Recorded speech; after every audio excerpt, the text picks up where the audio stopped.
L'adoption à l'unanimité du projet du livre blanc présenté par les signataires de l'appel de Tanger est le sujet d'aujourd'hui de l'émission Questions d'actu en compagnie de Khadija Ihsen, à suivre à 22h sur Canal Maghreb. Suivant cet extrait. La revendication de l'intégrité territoriale du royaume chérifien n'est pas quelque chose qui sort de nulle part.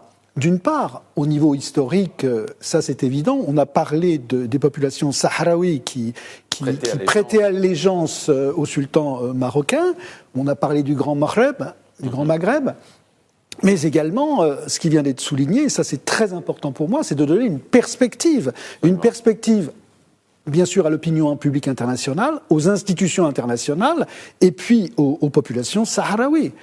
C'est le plan d'autonomie qui est présenté et qui est extrêmement constructif pour les uns et pour les autres.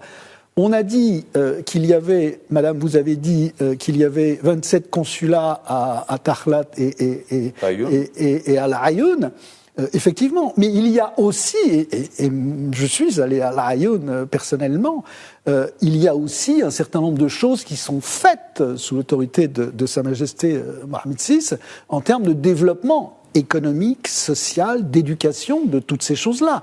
Donc il y a une réelle volonté de la part des dirigeants marocains de présenter quelque chose d'extrêmement positif, et c'est à nous, pays membres de l'Union africaine, de porter cette pédagogie auprès d'un certain nombre d'États. Encore une fois, la démocratie accepte les oppositions. Et moi qui suis démocrate, je suis tout à fait d'accord pour les oppositions. Si elles sont constructives, naturellement. Mais chacun prendra ses responsabilités. Nous, au sein du Livre blanc, nous avons pris nos responsabilités.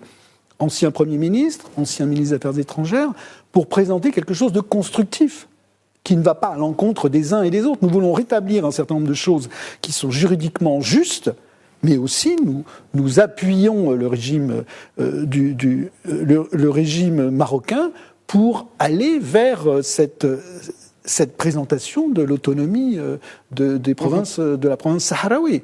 Donc c'est très important également de donner cette perspective aux populations.